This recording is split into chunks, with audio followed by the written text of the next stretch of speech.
Amazon với mức giá cực kỳ ưu đãi như đăng ký brand với USBTO, từ thêm, từ chơi cao, logistics và warehouse. Xem hình thông tin chi tiết dưới phần mô tả nhé.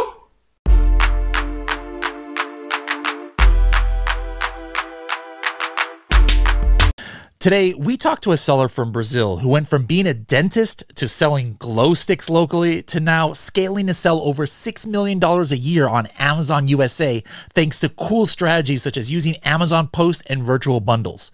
How cool is that? Pretty cool, I think.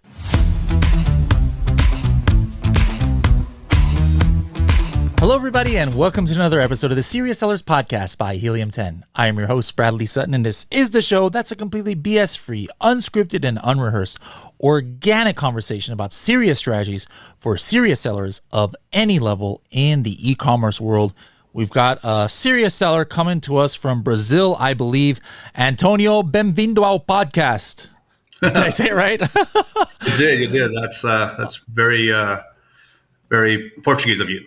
Very Portuguese of me. Okay, so anyways, right off the bat, were you born and raised there in Brazil?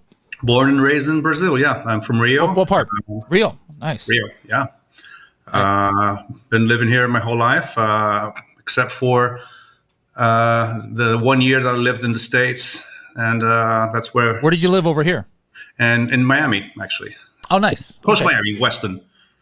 I was there for... So did you attend university in Brazil and in US? Yes, not at all, or? I did attend university here. I'm a dentist. I don't know if I mentioned that to you before.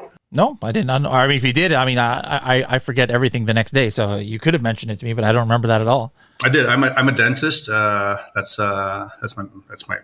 So that's what you went to university for, and immediately after you graduated, you went ahead and started working in that field. Yes, I did. I worked as a dentist for about 13 years. Okay. But right after, maybe 4 years into that, I started my like a side business, completely out of nowhere. I think we'll get to that.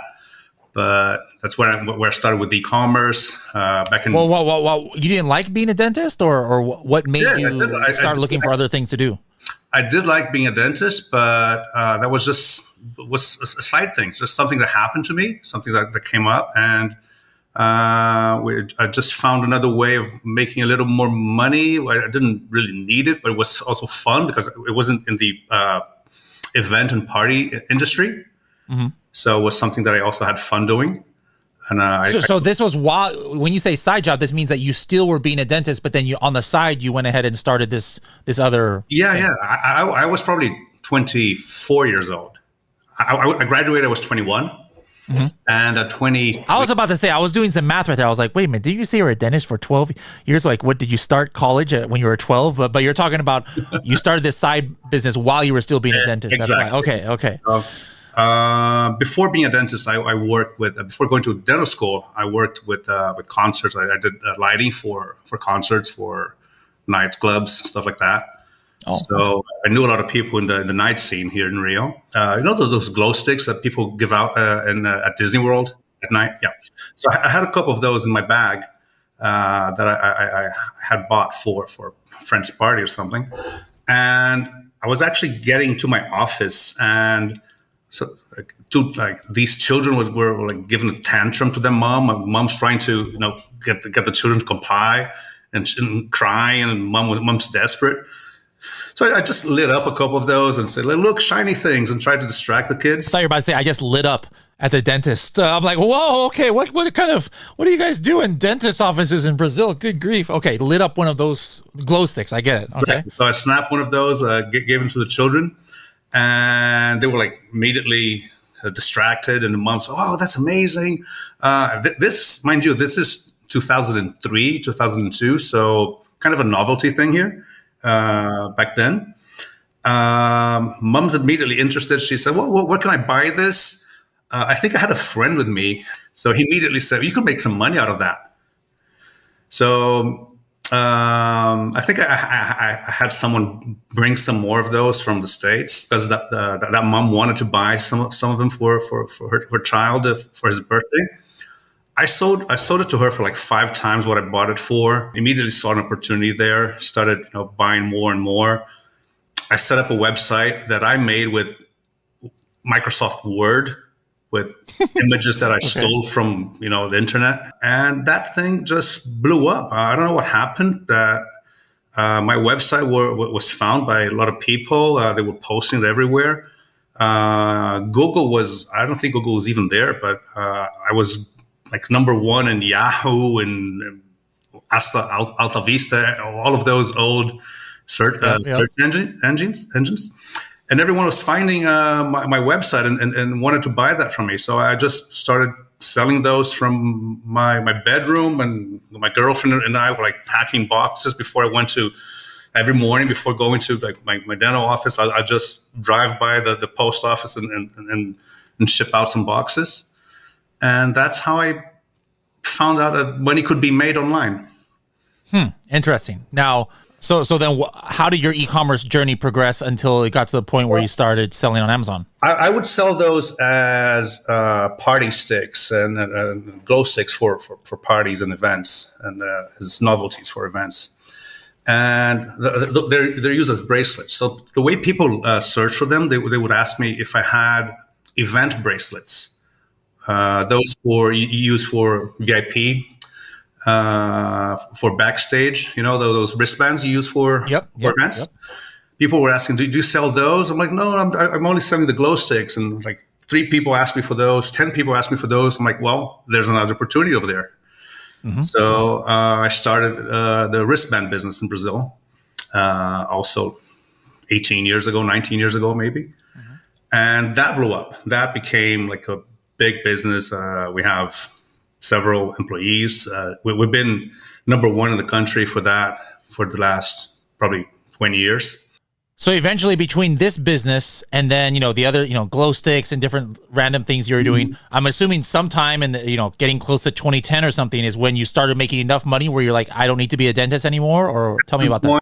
At some point, being a dentist became something that was in the way of my entrepreneurial life. So going to the office was not a pleasure anymore.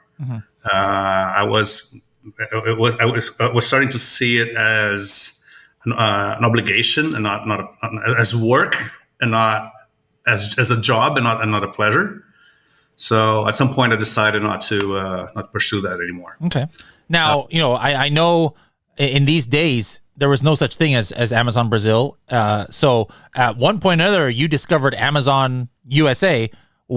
How did that happen? Because, until now, you've only been kind of like, sounds like you've been making websites and selling locally and doing wholesale and things like that inside of Brazil. So how did it come up where you're like, hey, let me sell in another country online? That's very recent. About 5 years ago, I went to Miami. My wife was going to do an English course over there. I was also taking a business opportunity over to the States. We moved. A few months into that, our investor jumped out. So we were there. We had a full year to stay there, but I was basically doing nothing. I was bored. I was watching YouTube. And someone, I can't remember who it was, but some retail arbitrage guru popped up showing how he was making money out of, Target and stores like that, and flipping stuff on Amazon. And I thought, well, maybe that's something we could try, and just caught my attention, Started reading and watching hours and hours of videos on retail arbitrage, and got interested in that, and soon realized that wasn't the business model that was going to make a lot of money. That actually private label was the way to go. I took a course, Tom Wang's course from Vancouver. Just someone I found online, someone who I was referred to. We're still looking like about 5 years ago here? That's 4 years ago. Okay. 4 years ago. Yeah, probably 4 years ago. That's when I met Kevin King in Vancouver, and a lot of brilliant people that were there. And I started to understand a little more about how things worked.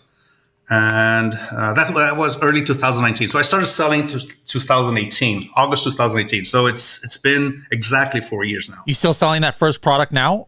Yes, I'm still selling the exact first product. Good. Yeah. You had a success then on your first try. And so your first year, 2018, approximately how much did you do in gross revenue?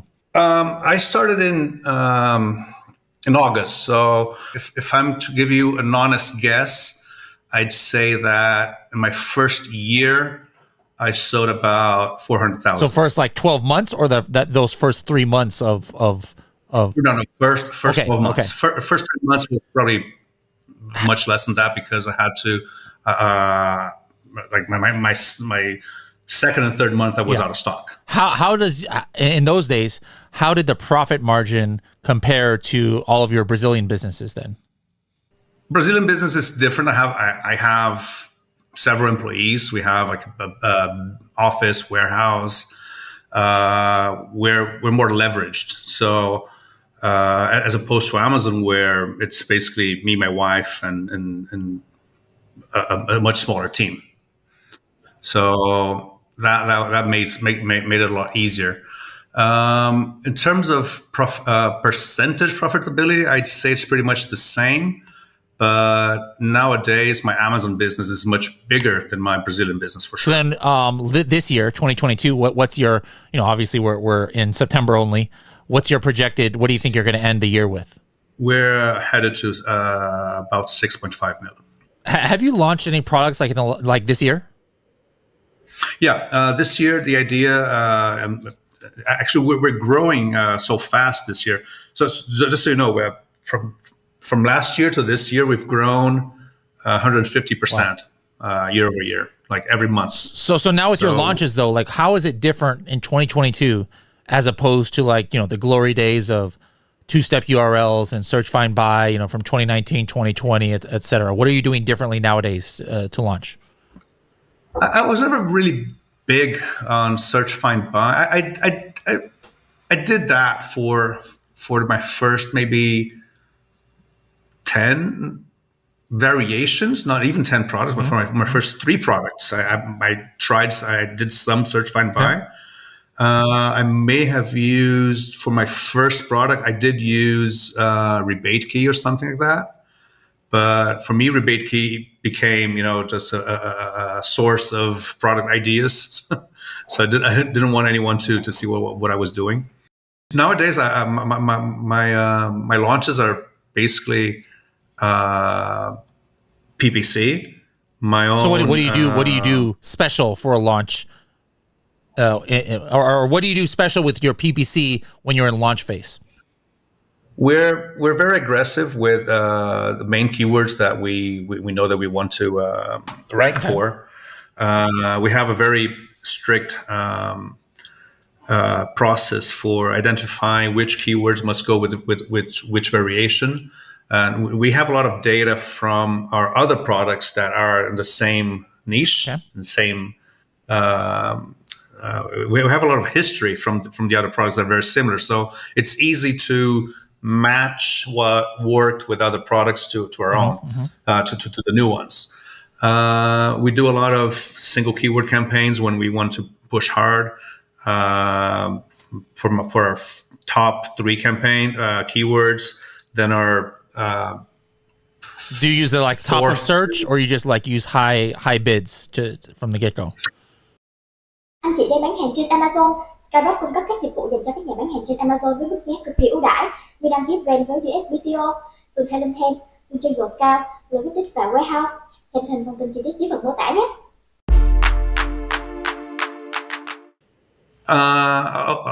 We have a complex campaign structure. I'll have a campaign that goes just for top of search. I have campaigns. We do placement. A campaign just for very low bid, but with a very high top of search modifier. So instead of bidding $1, I'll bid 10 cents, but put a 900% modifier for top of search. Then I'll do another campaign with the same with the same thing for product pages, and another campaign with a lower bid for everything else. So that's 3 campaigns for one keyword for one product. Then we have campaigns that are dedicated to our competitors, campaigns that are dedicated to ourselves, to our other products. We do a lot of cross promoting between our products.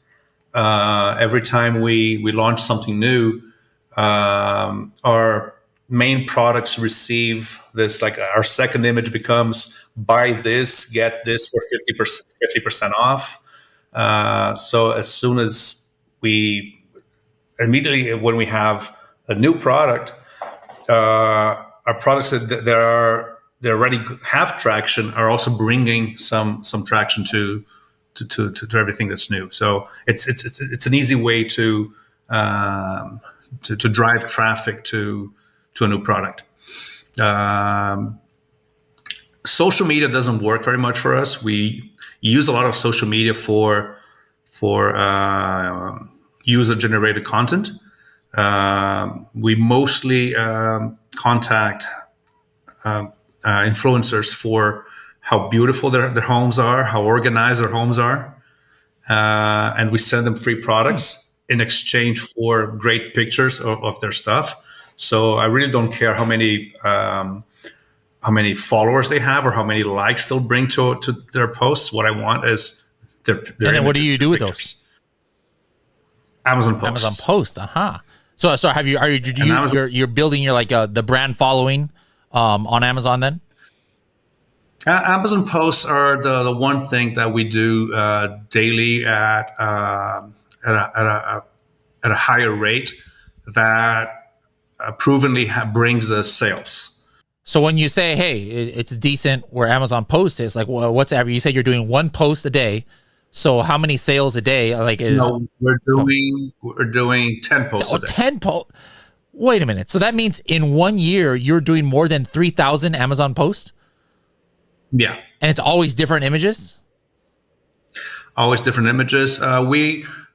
If an image does not perform well, we'll delete it and try again, like weeks later. And sometimes it's not a question. It's not we realize that it's not a matter of image quality or the theme. Sometimes it's just how Amazon decided to serve that image and how the algorithm picked it up. Because the same image can fluke one day and be brilliant the next week. So if an image doesn't go well a day, we'll delete it and try again. We'll flip it, we'll crop it, we'll do different uses of it and recycle it. And are you doing captions for each of these, almost like Instagram, like coming up with quirky sayings, or just really simple, or what are you doing? Jasper. How do you leverage Jasper. that? I never used. I know what Jasper is, but I've never used it before. So tell me give me your secret salsa here. Well, what we do is we go to Jasper. My SOP for that is go to Jasper and describe the image the best you can in your words. So that's like a short description. Remember, we're all Brazilians. My team is all Brazilian, so we don't have native speakers working for us. And sometimes when they try to write their own captions, it's in broken English. So I'll say, just write it the best you can, describe it the best you can. So describe the image and hit generate, and Jasper will generate like 10 captions for the same image. Wow. And they'll just select 1 or 2 of those and post that. Interesting. And they'll use maybe for the same image, and that's like a little process. The same image goes to Pinterest and Amazon Post same day. So it's the SOP is to go to the 2 mediums. Okay, and on those posts, you're not getting any other charges. Obviously if an order comes through PPC, I'm getting the cost per click and paying Amazon advertising. But these are just regular, as if they purchase it from the search results, right? No extra fees that you're paying Amazon. Until now, Amazon is not charging for Amazon posts. No, but I mean the attributed, like when you actually convert a sale, you're not paying for clicks or you're not paying any extra fees. It's just as if somebody had found it in the search results. It's the same kind of transaction, in other words. Yeah, they're finding it in either your product page or related products. So they're navigating other products, and they'll see your like posts related to this product. They'll just find yours, and these are usually they are always styled images, you know, like case uses in a nice room. So they're eye-catching images that we use. So very descriptive of how to use, or very nice. It's not a lifestyle product. So it's not someone surfing or camping. It's just, you know, this is how you use a product, and it's usually, you know, a mother looking for something to arrange or decorate their children's room. So it's very Pinteresty in the way that you're researching some kind of decoration for a room. Okay, interesting.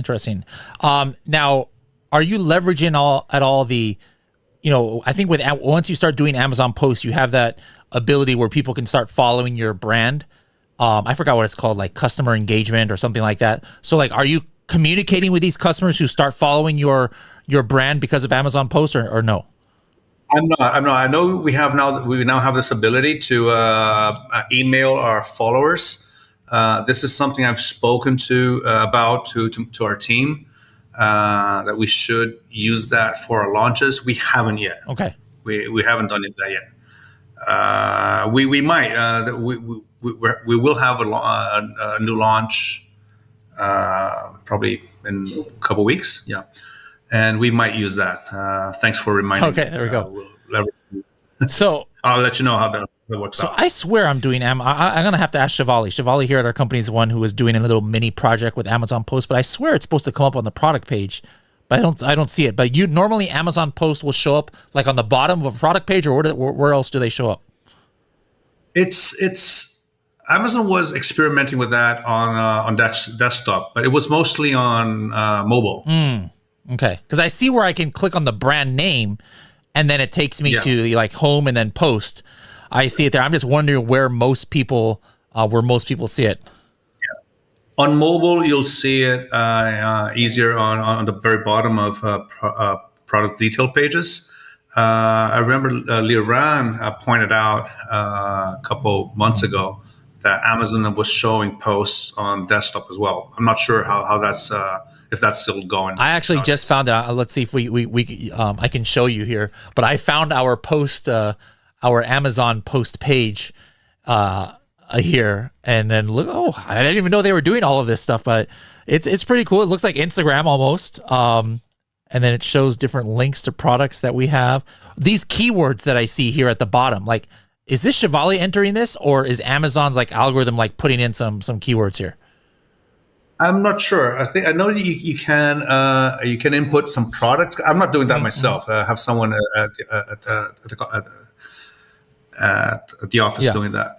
I'm not sure if you can input the keywords yourself. You do input the text and the related products. Okay. Wow, there's a lot. I don't even know how we had all these pretty cool pictures here that I'm looking at on our post page. Very interesting. Okay. So Amazon, any other unique strategies that you're doing? I mean, this is kind of like we do something with a 30-second tip, the TST, where we go through some different strategies. So this is definitely a unique one where you're doing so many posts a day now. But before we get into your other tips, I just wanted to ask one more question on this. Like you said, you're getting a lot of these images from the Instagram, people or influencers or something, but 10 a day, that's a lot of pictures. Like, is that where you're getting all of the pictures from, or how are you getting some of these pictures? Because to come up with 3,000 different pictures a year is a lot. No, we hire every time we launch a product. Remember, we every time we launch a product, if I have 10 variations, I'll photograph 10 variations in, I don't know, every different setting. So if you go to each variation of mine, you'll see the exact color in the room. So it's not like you'll So some people will have the for all variations, just general pictures of their products, whatever color it is. We will do it variation by variation. So if I have 10 products and I want to do a 10 scene photo shoot, that will become 100 pictures for me. So are you just you found a studio, or is this somebody on staff? Like you have your own photographer who does this, or? This is another tip with influencers. I found one of the influencers that was a great photographer, and she did it professionally, and she had a beautiful home, and she became our to-go photographer. Interesting. And she's in the States, which is much easier than we don't ship anything to Brazil. I have products that I had never seen. I was even selling them in the States and on Amazon without ever even touching the products myself. So what we'll do is our supplier, instead of shipping samples to me, my samples will go to the photographer. She'll take care of the photographer at her house, send us the pictures, and we have like this almost this huge photo bank that we will use forever.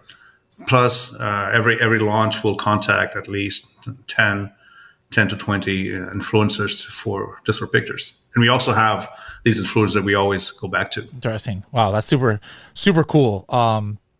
Yeah, because it's storage and organization, you have these storage and organization freaks that these products are never too many. Yeah. They'll take as many as you send them. So they'll generate a lot of content for us. I love it. I love it. What other unique things are you doing that have helped you scale this much in the last few years? Because we have a lot of variations, one thing that we're also big with is creating a lot of variations and a lot of products that are related to each other. We are big with creating virtual bundles for every one of our products to every other one of our products. So we have this almost limitless combination of products that can go with each other. And that creates this creates a new section on your product detail page that basically you're showcasing more products of your brand. So it's basically instead of having apart from having your competitors showing up as sponsored within your listing, you also have your own products, and you're not paying for those, but they're all your products in a whole section that says buy this in a bundle. Yeah.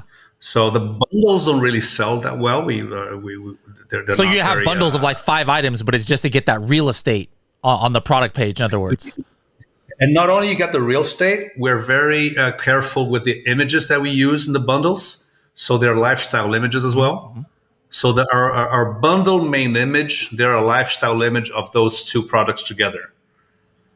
So now we get another 6 images in our product detail page in a carousel form. It's pretty kind of like the placement on it on the desktop is like even above the frequently bought together, part. It's a great placement. The images are pretty big. Yeah. So I love this. Yeah. If you have like your main your image with very little carousel, people don't go through those images, but they scroll down. Then they'll see another 6 images, and it's 6. The number of images that show right next one to each other are 6. And you can use that to cross-promote products or to just fill up your product detail page with more of your stuff. Now, does the carousel come up, though? Like I'm looking on a page right now. Let me share my screen here. This is just a random product I saw that has this bundle, and I think this is super cool. Like right here, obviously I've got the Helium 10 Chrome extension is going to come up here, but this is a very prime. But it just shows the double one. It just shows the 2. Yeah, but he only has one bundle. Oh, so what are you saying? So if you have 6, If you have 6, you'll occupy the whole width of the page with 6 different images. Ah, okay, but it's still, and that's, so it's like build your own bundle kind of thing, or that Amazon is telling you? You build as many bundles as you want. You can't build the same bundles back and forth, so you can have like the black item with the white item and the second bundle of the white one with the black. So it has to be, they have to be unique. But if you have like 200 products times 200, that's 4,000 possible bundles.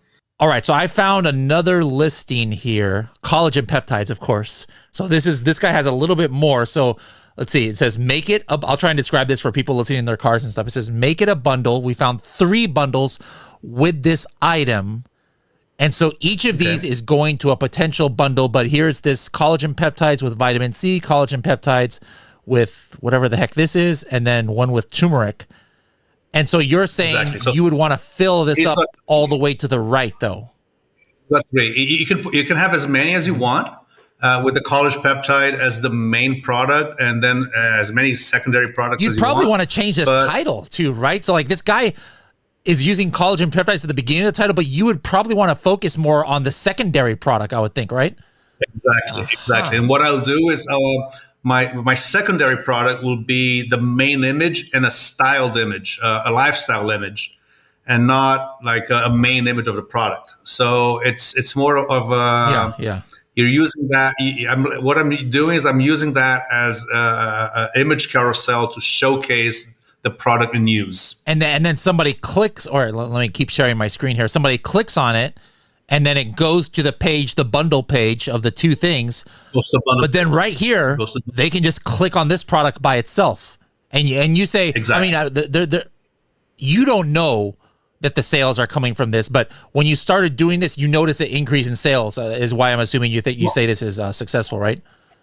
What we do see, Bradley, is that we can tell by our PPC reports that we increased our sales of multiple products and sales of the product. So you have there's a report called the purchase product report. Okay.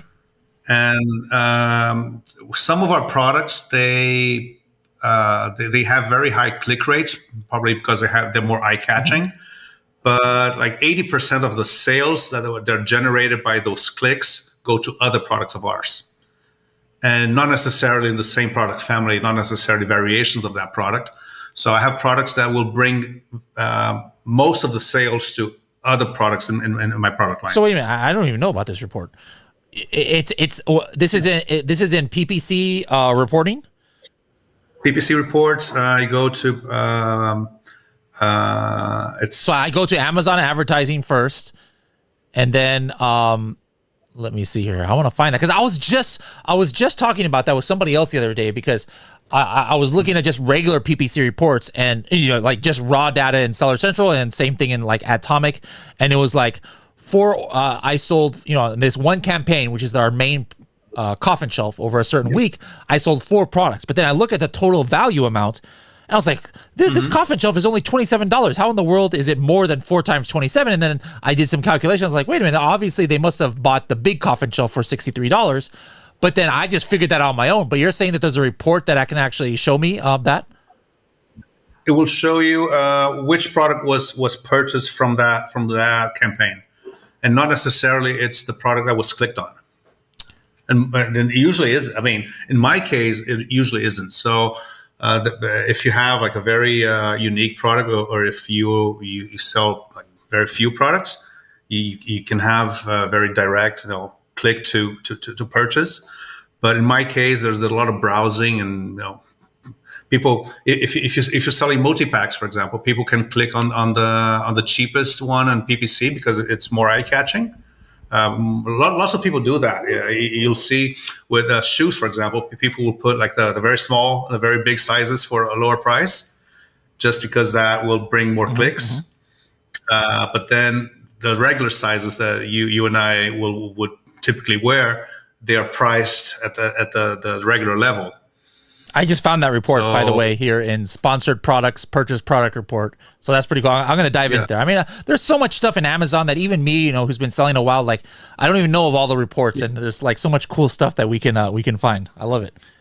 Yeah. So you'll find that some of your products. I discovered one of my products that I was about to abandon.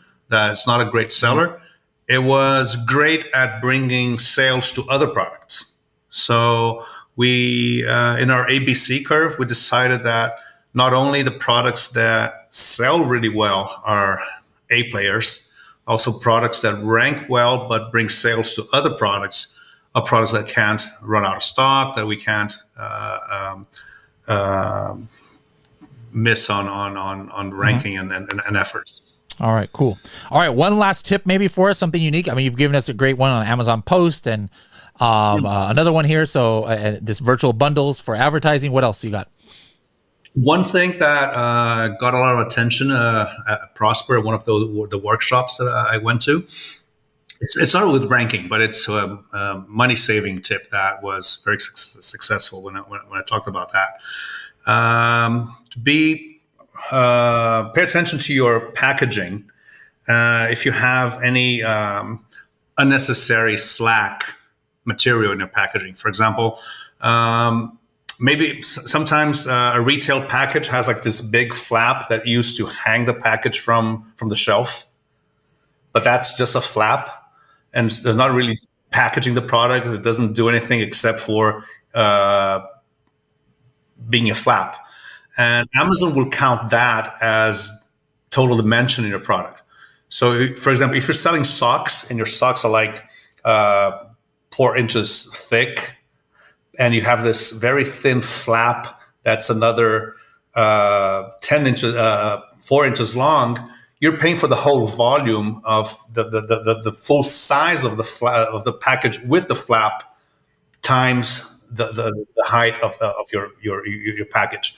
So maybe your retail package is not the best for Amazon because you'll have too much slack material. So you can solve that sometimes just by taping back the flap. You can solve that by redesigning your package, but that's something that could potentially save you 30% in your storage fees at Amazon. Wow. Okay, that's another good one right there. So yeah, Antonio, we got a lot of great tips, and I know we can go even deeper. You know, the next time you come on, talk about some uses of Helium 10 that you do and other things. But I'll be seeing you in person real soon because you'll be flying from Brazil, right, to come to Sound Scale. I am. I'm coming to Sound Scale in Vegas. So we'll be seeing each other again. Awesome. Bring that carnival spirit and maybe some outfits too. We'll have you break out dancing in my Zumba. Bring you guys to Brazil sometime. Yeah, I was talking to Dr. Pineapple, to Travis, to have him have his next company reunion in Brazil during Carnival. We got. I know a lot. You know, I know some Brazilian dances. Like I can do a little bit of samba, some axé, funky. Like I do a little here and there. So we'll have to see your moves. Yeah, I'm looking forward to your Zumba class, though. There we go. Yeah, you're going to be at the Zumba class 7:30 in the morning on Tuesday. So make sure to come. Yeah, count on me. All right. Well, if you know, I like just having regular, you know, sellers, you know, come. You know, I saw you at the $1 Billion Seller Summit, and you know, I've been seeing you on Facebook groups for years and things. But you know, you feel free to say no. But if people want to reach out to you, I know you're not trying to, like, you know, you don't have I don't think you have an agency or anything like that. But if people want to find you on the internet, can they reach out to you at all? Yeah, absolutely. I'm on Facebook. Several of these groups that we are a part of. I'm on LinkedIn, Antonio Bindi. If you want to reach out, I'm happy to. Always happy to help. I don't sell any services. I don't sell any products. I mean, not to sellers.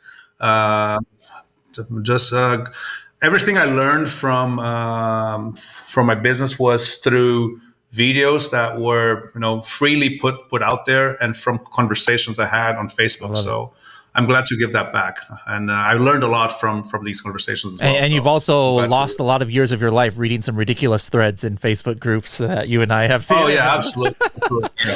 Yeah, but anyway, that's a whole nother story. Anyways, thank you so much. Obrigado for coming on here, and I'll be seeing you soon in Vegas.